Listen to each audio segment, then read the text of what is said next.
Très heureuse de vous retrouver pour vous informer, mesdames et messieurs, bienvenue à cette session d'information à la une de votre journal. Mort ce mercredi du leader du mouvement politico-religieux Boundou Dia Mayala, né Mwanantsemi, à l'âge de 77 ans après une longue hospitalisation à Kinshasa. À Goma, malgré l'interdiction de la marche par le maire de la ville, le collectif des victimes de l'agression rwandaise a tenu à manifester contre la présence de la force régionale de l'EAC pour dénoncer sa complicité avec le M23. En ce mercredi 18 octobre, le monde entier célèbre la journée mondiale de la ménopause dans le cadre de sensibiliser sur les symptômes et la prise en charge durant cette période qui marque la fin de la fertilité féminine.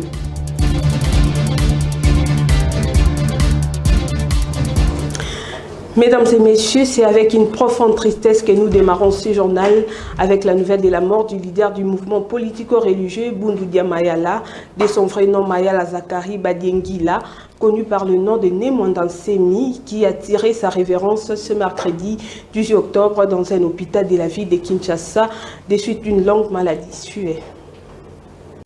La République démocratique du Congo est en deuil. Zakari Badiengila, connu par le nom de Né Mwanantsemi, figure emblématique du mouvement politico-religieux Boundou Dia Mayala, est décédé ce mercredi 18 octobre 2023 à Kinshasa. Notons qu'il était âgé de 77 ans. Né Mwanantsemi occupait le poste de député honoraire. Il souffrait depuis plusieurs mois d'une longue maladie, selon ses proches. Sous le leadership de Né Mwanantsemi, pendant des décennies, le Boundou Dia Mayala s'est imposé comme une organisation religieuse en République démocratique du Congo, défendant notamment les valeurs traditionnelles du peuple Congo. Né en 1946 dans la province du Congo central, Né Mwanantsemi avait fondé les Boundou Dia Mayala en 1970, prônant un discours patriotique et nationaliste. Le mouvement a connu son apogée dans les années 1970 et 1990, ralliant des milliers de membres à travers le pays. Il siégeait également à l'Assemblée nationale de la République démocratique du Congo. Plus récemment, Né Mwanantsemi avait décidé de rejoindre la plateforme politique de la majorité présidentielle, l'Union sacrée de la nation. Depuis de nombreux mois, des rumeurs circulaient sur son état de santé qui était devenu dégradant. Par ailleurs, Né Mwanantsemi est originaire de la province du Congo central et réside à Kinshasa. Il était chimiste et auteur de formation. Il s'est considéré au début comme héritier spirituel de Simon Kimbangu, prédicateur et prophète du mouvement religieux kimbangiste. Il s'est défini par la suite comme héritier politique de Joseph Kasavubu, autonomiste et partisan de la résurrection Congo du XVe siècle. Ces deux mentors sont ici comme lui du Congo central, l'ex-Bas-Congo. Il est auteur de plusieurs ouvrages, notamment Anki Congo, dont l'un Vutukwa PSV, qui veut dire réponse à la PSV, car accusé de traduire sans autorisation expresse les textes des enseignements de la PSV afin de les enseigner à ses adeptes. Ce n'est que dans les années 2000, lors de législatives de 2006, qu'il fait parler de lui en politique. Son mouvement s'agrandit ensuite pour faire face aux enjeux politiques, déclenchant ainsi les émeutes du Bas-Congo de février 2007. Un autre affrontement se déclenche durant plusieurs jours devant sa résidence à Kinshasa, qui se détermine par son arrestation le 3 mars 2017 et son incarcération à la prison de Makala à Kinshasa. Il s'évade ensuite grâce au soutien de ses miliciens qui vont ouvrir un feu au centre pénitentiaire de Makala. Il disparaît ensuite pendant un long moment, se passant quelquefois pour mort, réapparaît en 2019 pendant le règne de Félix Tshisekedi, espérant d'obtenir une amnésie par le canal de Joseph Olengankoy. D'autres attaques, cette fois-ci en mars 2020, mais également dans différentes villes de la province du Congo central, et finit par être arrêté au mois d'avril et admis au centre neuropsychopathologique de Kinshasa. Certains députés vont plaider en sa faveur et sera enfin libéré après de longues négociations, reconnaissant le président de la République, Félix Tshisekedi, que l'âme de l'illustre disparu repose en paix. À la primature, la problématique du paiement de manque à gagner des entreprises pétrolières en République démocratique du Congo était au centre d'une séance de travail le mardi 17 octobre dernier entre le ministre des Finances, celui des hydrocarbures, des représentants des banques ainsi que de pétroliers pour se préparer à pallier à toute perturbation dans ces secteurs. Suivez. Au cours de cette rencontre, il était question d'harmoniser le vu et faire une mise au point sur la situation qui prévaut dans les secteurs pétroliers, entre autres, la problématique du paiement de manque à gagner que le gouvernement doit aux pétroliers pour éviter toute perturbation dans l'approvisionnement. Au sortir de cette séance de travail, le ministre des Finances Nicolas Kazadi a rassuré qu'il n'y aura pas de perturbations dans la distribution de produits pétroliers. L'union avait pour objectif de harmoniser les points de vue pour finaliser l'accord intervenu entre le gouvernement, la profession pétrolière et les banques. Il s'agit du refinancement d'une partie du manque à gagner dû par le gouvernement aux pétroliers. Et donc nous avons fait les derniers réglages et nous pensons que dans les tout prochains jours, nous allons procéder à la finalisation complète de cet accord. Et donc l'important était de rassurer toutes les parties et rassurer le public sur le fait que la question du paiement des manques à gagner est correctement gérée et que donc il n'y aura aucune perturbation dans l'approvisionnement en produits pétroliers. Il suit de noter que pendant ces temps, la Fédération des entreprises du Congo, section des pétroliers de la zone sud, constituée des provinces du Haut-Katanga, Lualaba, Tanganyika et Olomami, menace d'arrêter la fourniture des carburants dans ces coins du pays dès ce vendredi si les gouvernements congolais ne leur payent pas tout le manque à gagner. Changeons de chapitre, le président de la Chambre basse du Parlement, Christophe Mbosso, a affirmé que les élections seront libres, transparentes et apaisées après son entretien avec la délégation de la SADC le mardi 17 octobre dans son cabinet de travail. Regardez. Ils sont venus se rendre compte de l'évolution du processus électoral avant que la commission d'observateurs de la SADC arrive. Et l'Assemblée nationale a expliqué à la délégation de la SADC tout ce que nous avons fait pour que le processus arrive là où nous sommes arrivés. Nous leur avons dit déjà le nombre de candidatures. En plus d'autres explications nous avons données, mais nous avons insisté sur le fait que 25 000 candidats députés nationaux, 24 candidats présidents de la République. Ça signifie que le processus électoral est inclusif. Ceux qui n'ont pas voulu venir participer au processus, ils sont libres de rester. Mais que la CENI fait tout pour que les élections se tiennent le 20 décembre. Et tous les partenaires, même la SADC, s'ils veulent nous aider, qu'ils viennent observer les élections. Nous promettons à tout le monde que les élections seront libres d'abord, inclusives, transparentes et apaisées.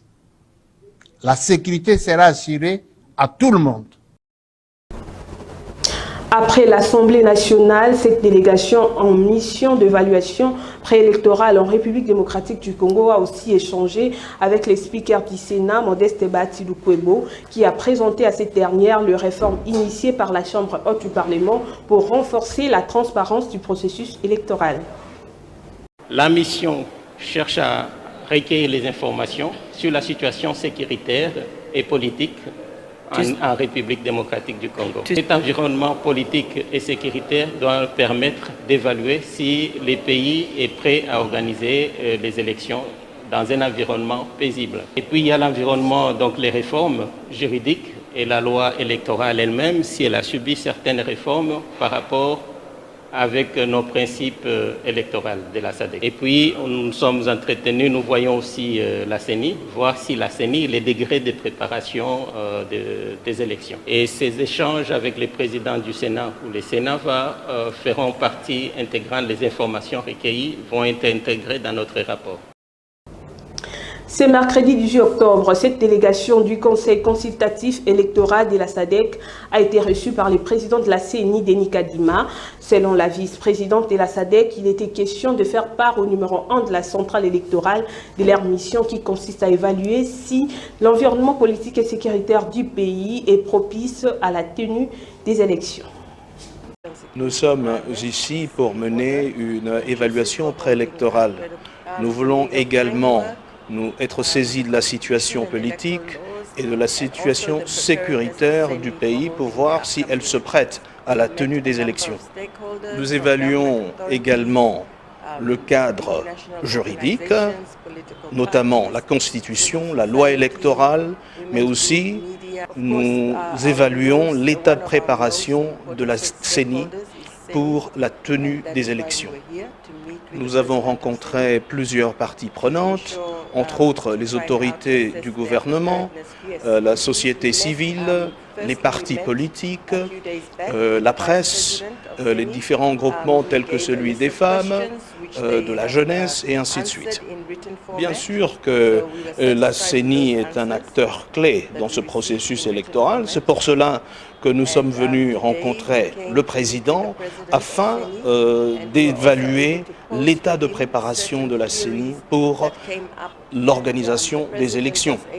En effet, oui, nous sommes satisfaits.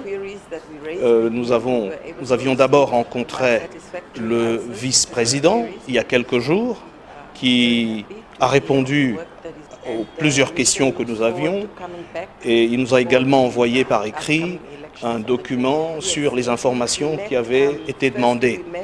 Et cela a été suivi par la visite de ce jour où nous avons rencontré le président lui-même qui a répondu à toutes les questions que nous lui avons posées concernant le processus électoral et certains points qui ont été relevés lors de nos rencontres avec les autres parties prenantes au processus électoral. Le président a pu donc répondre à toutes les questions que nous lui avons posées et ses réponses étaient en effet satisfaisantes. Voilà, nous sommes heureux de voir tout le travail qui se fait ici à la CENI. Et bien évidemment, nous sommes impatients de revenir lors des élections avec la mission d'observation que nous allons accompagner. Autre chose dans ce journal, revenons sur le bras de fer entre le dirigeant de l'Assemblée provinciale de Kinshasa et celui de l'hôtel de ville de cette même entité. Un tête-à-tête entre le gouverneur de la ville, Jean-Tini Ngobila, et le président de l'Assemblée provinciale de Kinshasa, Godem Mpoyi, s'est tenu le 17 octobre dernier sous la médiation du vice-premier ministre en charge de l'Intérieur, Peter Kazadi. Au menu, la crise institutionnelle.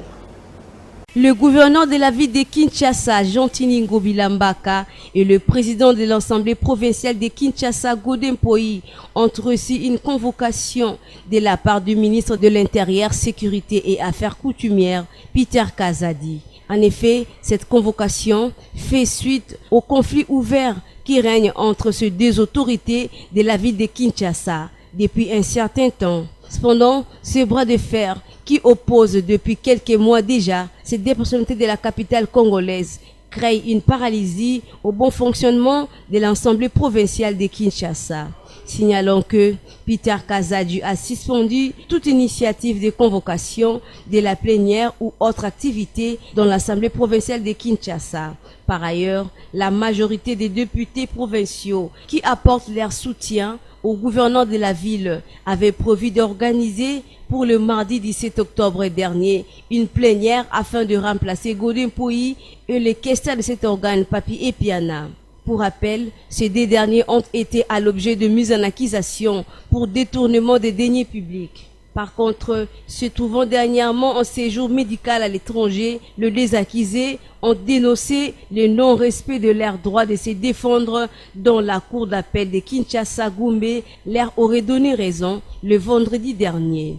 Signalant que, malgré cette décision de la cour d'appel, les députés provinciaux étaient déterminés à aller de l'avant avec les élections qui s'est urgemment arrêtées suite à la convocation de ce mardi 17 dernier du ministre Peter Kazadi afin que cette crise institutionnelle, qui ne dit pas son nom, à Kinshasa.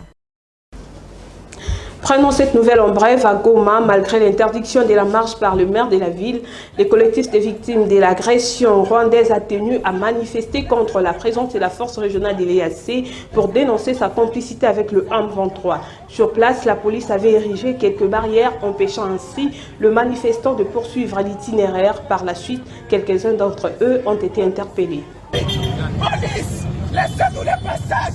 Nous voulons faire arriver notre message.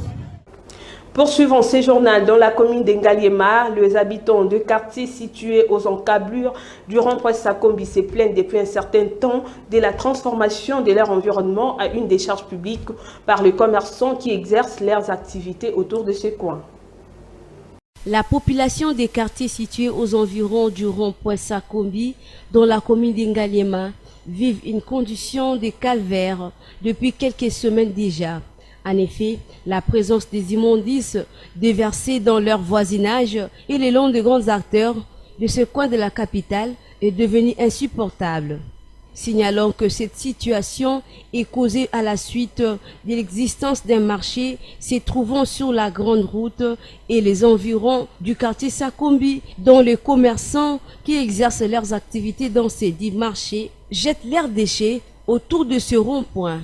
Cependant, il est à noter que ces actes de responsabilité ont des conséquences graves dans la santé de la population, car la population est de temps en temps exposée aux risques de maladies telles que la fièvre typhoïde, le paludisme et bien d'autres bactéries.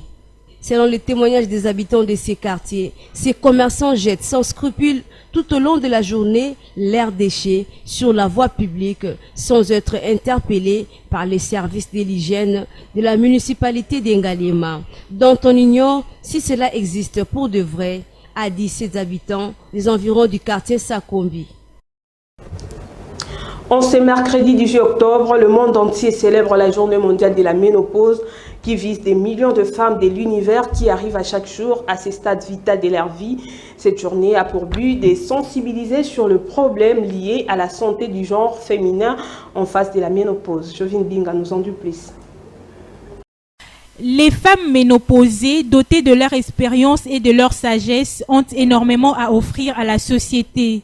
Reconnaître leurs valeurs et comprendre leurs défis est essentiel pour une coexistence harmonieuse et respectueuse.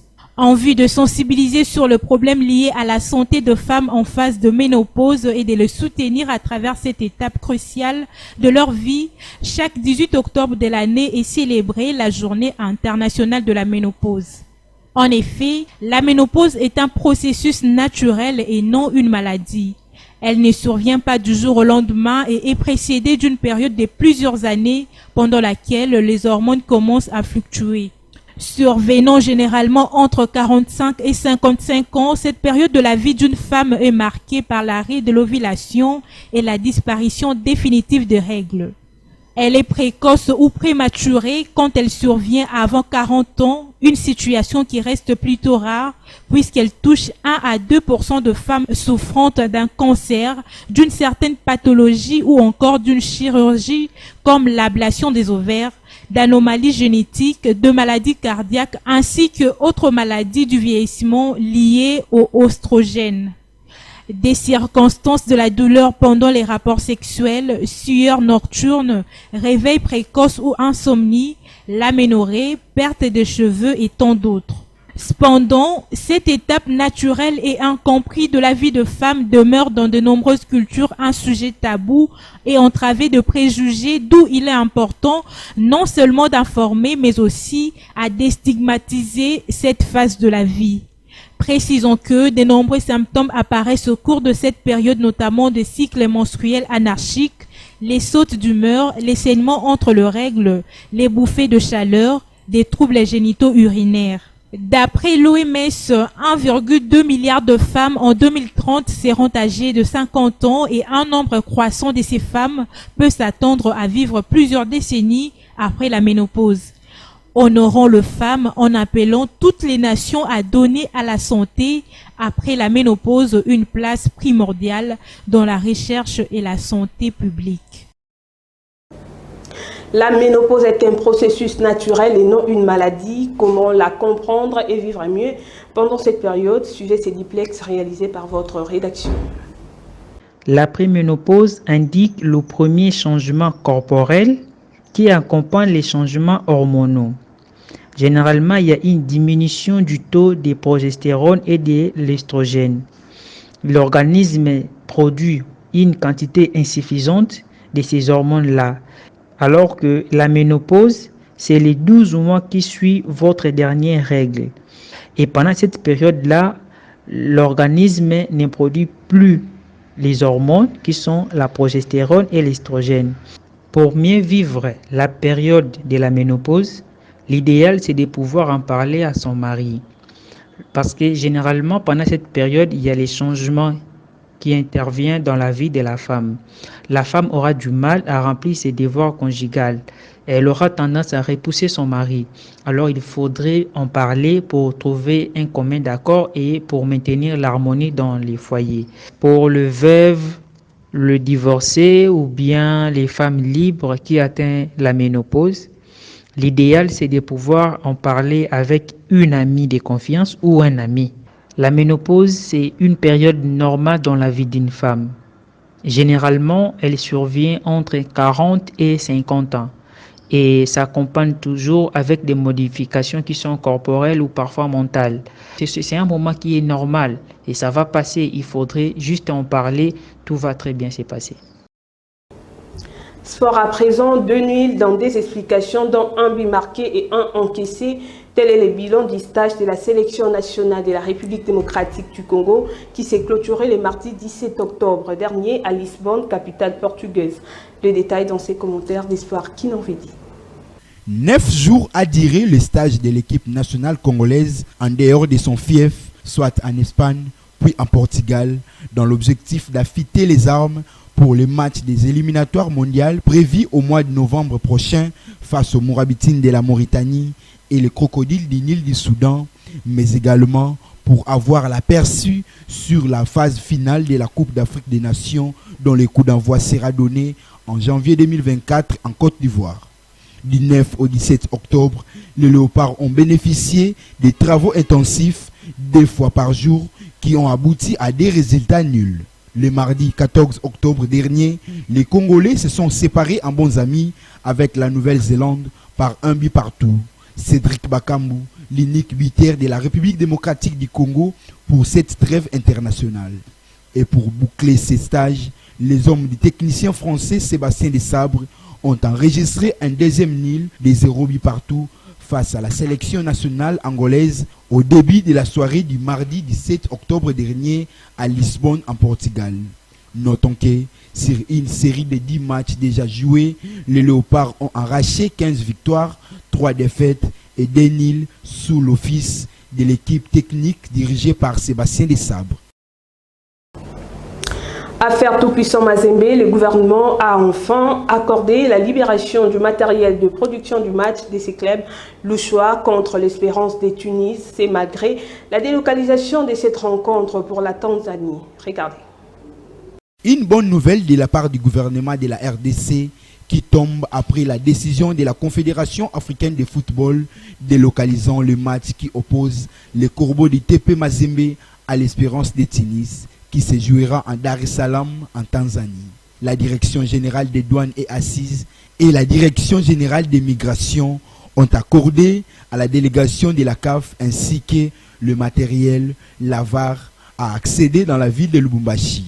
Une mesure qui ne va pas sûrement changer la décision prise par l'instance fêtière du football africain et intervient après la manifestation des supporters du club de Lubumbashi le mardi 16 octobre dernier aux alentours du stade dans la commune de Kamalondo.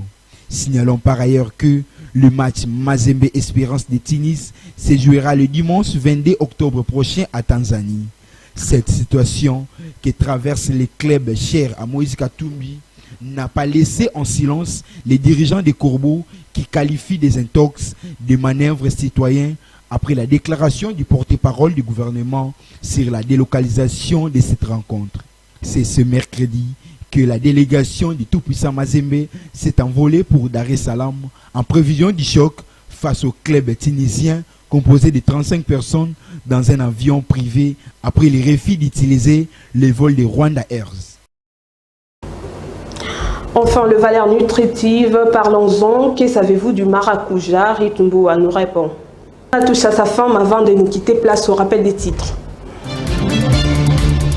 Mort ce mercredi du leader du mouvement politico-religieux Bundudia Mayala, né Mwanantsemi, à l'âge de 77 ans après une longue hospitalisation à Kinshasa. À Goma, malgré l'interdiction de la marche par le maire de la ville, le collectif des victimes de l'agression rwandaise a tenu à manifester contre la présence de la force régionale de l'EAC pour dénoncer sa complicité avec le M23. En ce mercredi 18 octobre, le monde entier célèbre la journée mondiale de la ménopause dans le cadre de sensibiliser sur les symptômes et la prise en charge durant cette période qui marque la fin de la fertilité féminine.